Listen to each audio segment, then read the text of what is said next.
Frères et sœurs, bonjour. Je suis Damien Touambi, votre frère Damien Touambi. Je voudrais aujourd'hui partager avec vous un message de la part de l'Éternel qui est en rapport avec un événement triste que nous venons tous de vivre il y a quelques semaines. C'est le décès de notre bien-aimé Alain Moloto.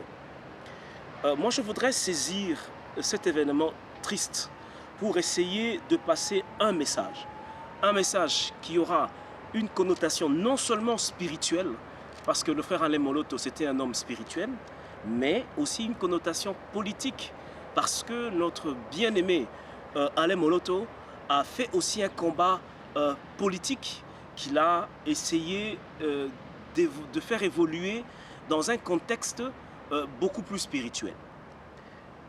Je voudrais aujourd'hui faire un parallélisme entre Moïse et le frère Alain Moloto.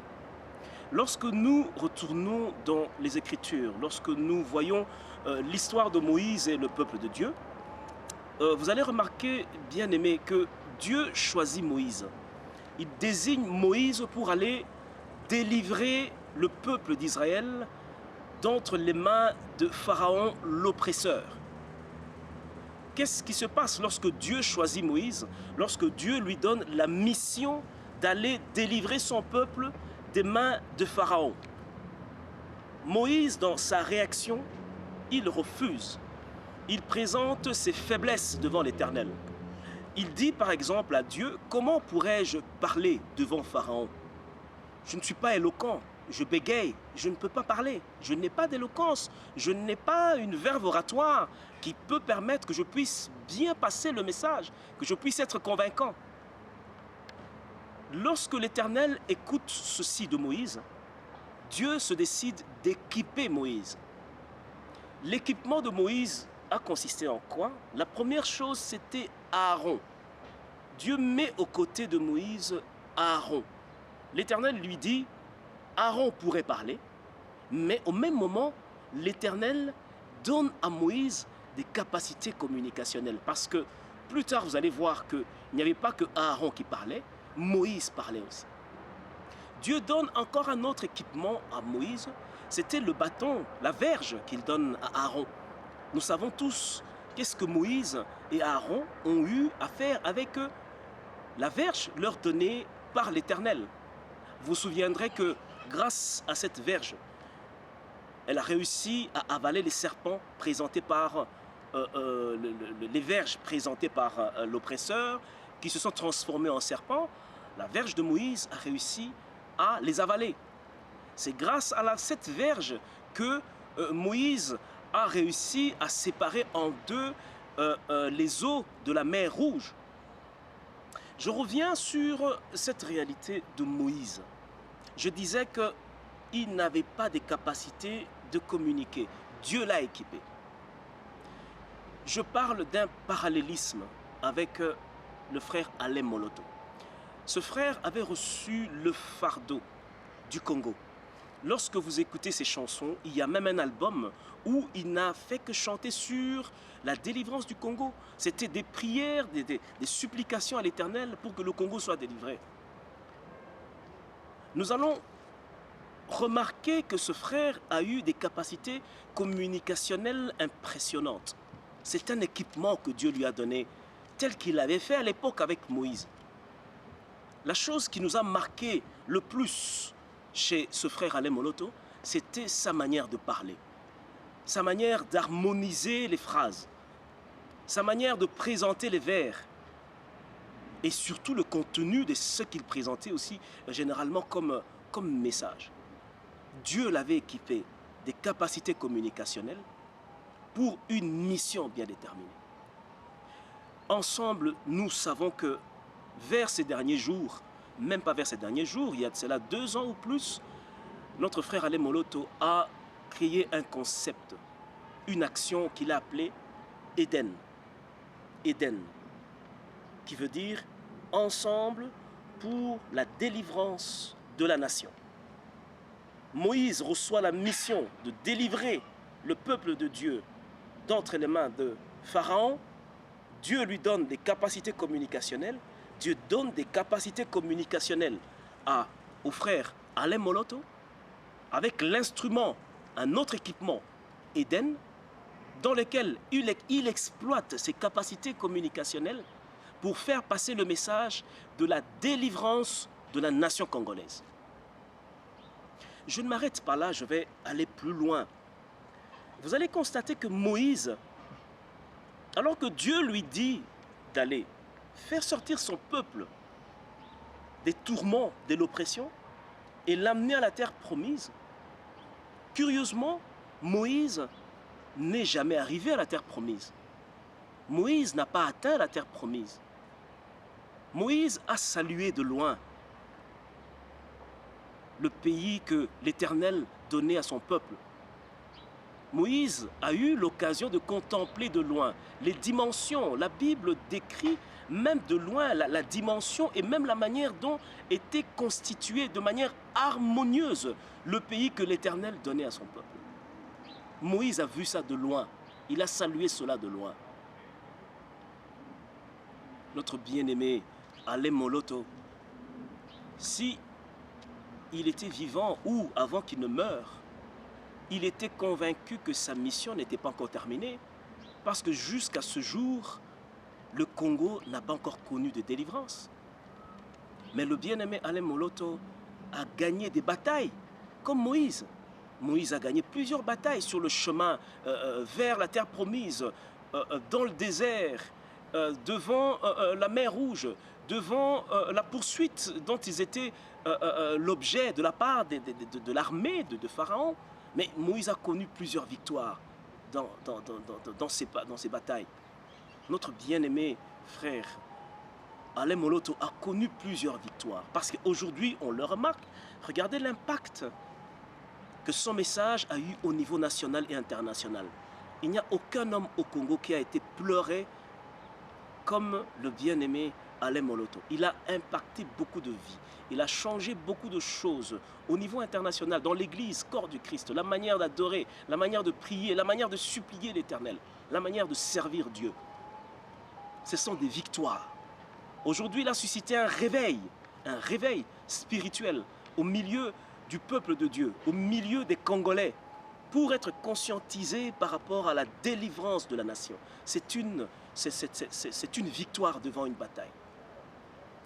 Mais Alain Moloto n'a pas vécu la délivrance de la nation congolaise comme il l'avait souhaité.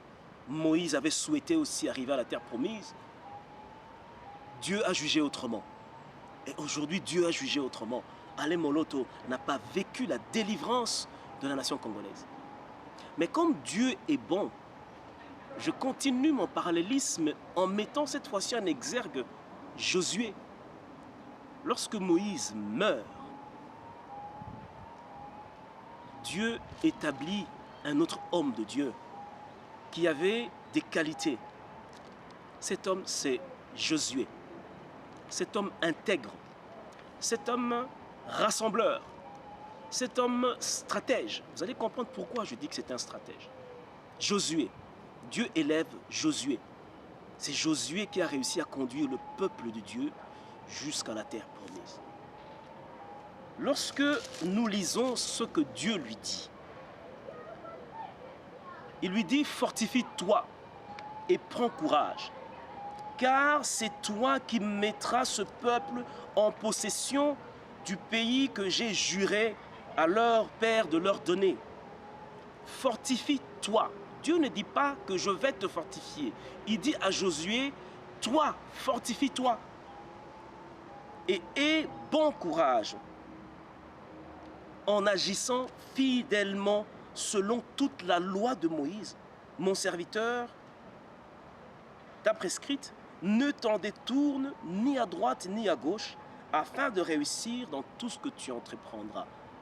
Dieu recommande à Josué de pouvoir agir fidèlement selon les prescriptions de Moïse. Lorsque je parle de Moïse, aujourd'hui, je suis en train de parler de notre bien-aimé Alain Moloto. Lorsque l'Éternel présente la terre promise, cette terre qu'il est en train de promettre à son peuple. Il dit ceci: vous aurez pour territoire, depuis le désert et le Liban, jusqu'au grand fleuve, le fleuve de l'Euphrate, tout le pays des Essiens et jusqu'à la grande mer vers le soleil couchant. Je prends soin de mettre ce verset devant l'écran pour que vous puissiez vous rendre compte de la merveille qu'il y a dans ce passage. C'est une parenthèse que j'ouvre. Lorsque vous lisez ce passage, vous allez voir que l'Éternel était en train de parler non seulement de ce pays qu'il pensait donner au peuple d'Israël, mais il est en train de parler du Congo. Aujourd'hui, notre terre promise, le pays que Dieu nous a donné, la terre de nos ancêtres, c'est le Congo. Dans ce passage, l'Éternel est en train d'évoquer un grand fleuve qui traverse le pays qui donne à son peuple. Chers amis, le Congo est drainé, il est traversé par le troisième fleuve du monde en termes de débit. Le fleuve Congo débite par seconde plus ou moins 60 000 mètres cubes d'eau. Le fleuve Congo est le troisième grand fleuve du monde. Lorsqu'on parle du barrage Inga qui est construit sur ce fleuve, tout le monde connaît le potentiel de cet aménagement hydroélectrique. On nous fait comprendre que nous avons, grâce à cet aménagement, les capacités de fournir de l'énergie électrique dans l'ensemble des pays africains.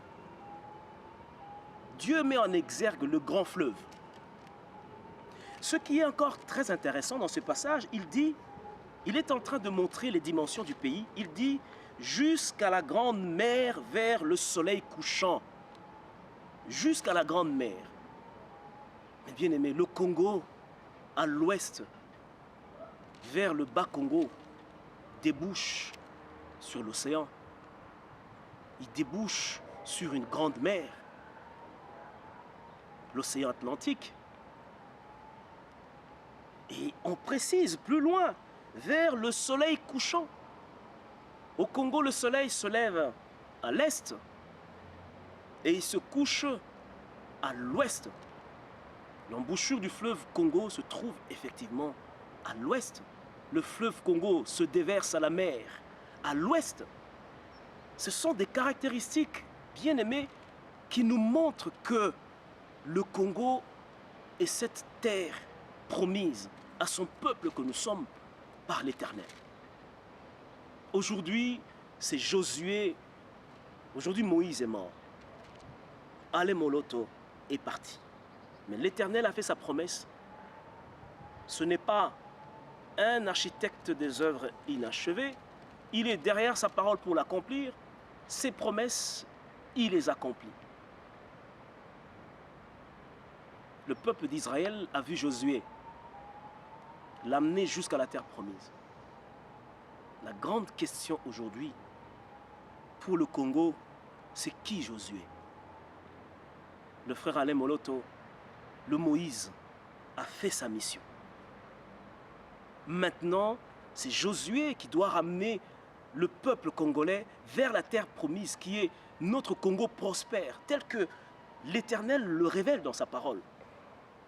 Qui ne sait pas que le Congo regorge des richesses minières? Tout ce que vous avez comme éléments chimiques sur le tableau de Mendeleïev se trouve au Congo. On dit que nous sommes un scandale géologique, mais sur le plan de l'hydrologie, vous avez vu que nous avons des cours d'eau qui parcourent le Congo, mais de partout. Nous avons une terre extraordinaire, quelle que soit la zone géographique, tout ce que vous plantez pousse. C'est vraiment cette terre d'où coule le lait et le miel, tel que le disaient les espions de Josué. Je parlais de Josué. Qui est Josué aujourd'hui? Mais qui il était déjà à cette époque-là? Regardez les caractéristiques de Josué. C'était un stratège, un rassembleur, un homme intègre. Lorsque Josué se trouve finalement devant le Jourdain, ils doivent traverser le Jourdain. Ce sont des obstacles parce que pour arriver à la terre promise, il fallait traverser le Jourdain. Mais avant cela, que fait Josué? Josué dépêche très rapidement 2 espions vers Jéricho pour aller voir. C'est pour estimer, voir un peu quelles sont les capacités de ces gens, quel est le potentiel de ce pays, quels sont les dangers éventuels, quelles sont les stratégies qu'il faudrait prendre avant d'y aller. C'était un bon stratège. Mais lorsque les espions reviennent, en fait, ils lui disent des choses qui peuvent faire peur. C'est pour cela, bien-aimés, nous ne devons pas sous-estimer l'ennemi, de peur que nous ne prenions pas des moyens suffisants, et nous ne devons pas non plus surestimer l'ennemi, de peur que nous puissions sombrer dans la crainte, dans la peur. Mais Josué, un homme connecté à l'Éternel, n'a pas eu peur. Il était en connexion avec Dieu qui lui inspirait différentes stratégies. Lorsqu'il fallait traverser la mer Rouge, ce que je vais dire, c'est important, lorsqu'il fallait traverser le Jourdain, Josué demande à ce que les sacrificateurs passent devant. Des sacrificateurs qui devaient être choisis au milieu des Lévites, avec l'arche de l'Éternel, et le peuple suivait derrière. Lorsqu'il était question de prendre Jéricho, là ils ont déjà traversé le Jourdain, Dieu lui dit qu'il faudrait faire le tour pendant 7 jours. Et le 7e jour, il fallait faire 7 tours, et le 7e tour, il fallait pousser un grand cri sur le son de la trompette. La disposition des troupes a été différente. Là, c'est l'image de la structuration des combattants. Josué a disposé l'armée d'une certaine manière avant de commencer à tourner autour de Jéricho. La manière dont il a disposé ses hommes était différente de la manière dont ils étaient disposés avant de traverser le Jourdain plutôt. C'était un homme stratège qui essayait de mettre à jour, d'adapter les stratégies par rapport au contexte qui est devant lui, tout en restant connecté à l'Éternel. Lorsqu'ils sont à côté ou pas loin de Jéricho, la disposition est différente, la structuration est différente. Josué appelle les sacrificateurs qui avaient l'arche de l'Éternel. Cette fois-ci, il ajoute 7 autres sacrificateurs qui devaient jouer de la trompette tout le temps. Et il a demandé aux hommes armés de passer devant. Cette fois-ci, l'arche de l'Éternel était derrière. Pour traverser le Jourdain, l'arche était devant. Mais cette fois-ci, l'arche de l'Éternel était derrière. Et devant, il y avait les 7 sacrificateurs qui devaient jouer la trompette. Et devant, il y avait les hommes armés. Je vous épargne des détails, des révélations cachées derrière ces structurations. Mais je voudrais tout simplement vous dire que le 7e jour, la 7e fois, l'Éternel leur demande que lorsque le son de la trompette va retentir, que tout le peuple puisse crier, lancer un cri très fort, et les murs de Jéricho vont tomber. Le son de la trompette, lorsque vous parcourez la parole de Dieu, vous allez voir que c'est le son de la voix de Dieu. C'est Dieu lui-même qui appelle au rassemblement. Chaque fois que le son de la trompette a été évoqué dans la Bible, très souvent, vous allez voir que c'est au son de la trompette que les troupes se rassemblent pour avancer vers une direction. Le son de la trompette, le son de la voix de Dieu. Au son de la trompette, au son de la trompette, il faut lancer un grand cri afin que les murailles de Jéricho tombent. Dieu dit à Josué, « Vois, je livre entre tes mains Jéricho et son roi et ses vaillants soldats. » Au son de la trompette, avec des cris forts de l'armée de l'Éternel, les murailles de Jéricho tombent. Dieu dit qu'il donne à Josué Jéricho, son roi et ses vaillants soldats. Dieu dit aujourd'hui qu'il donne à Josué le Congo.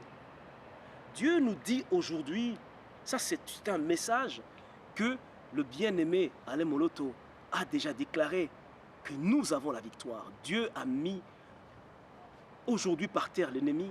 Dieu donne aujourd'hui à son peuple le Congo qui est le pays de sa promesse, le Congo, le pays qui lui appartient. Dieu a mis en échec les oppresseurs. Et nous disons gloire à Dieu par rapport à ça. Mais la grande question aujourd'hui, chers amis, c'est qui Josué? Ça c'est clair, nous avions eu un Moïse. Il y a un Josué qui doit amener le peuple de Dieu vers la terre promise. Il faut impérativement un Josué. C'est qui le Josué? Il y a un Josué. Je sais que plusieurs personnes commencent à penser à des individus, à des personnes par rapport au concept de Josué. Mais je voudrais t'exhorter et te répondre à cette question.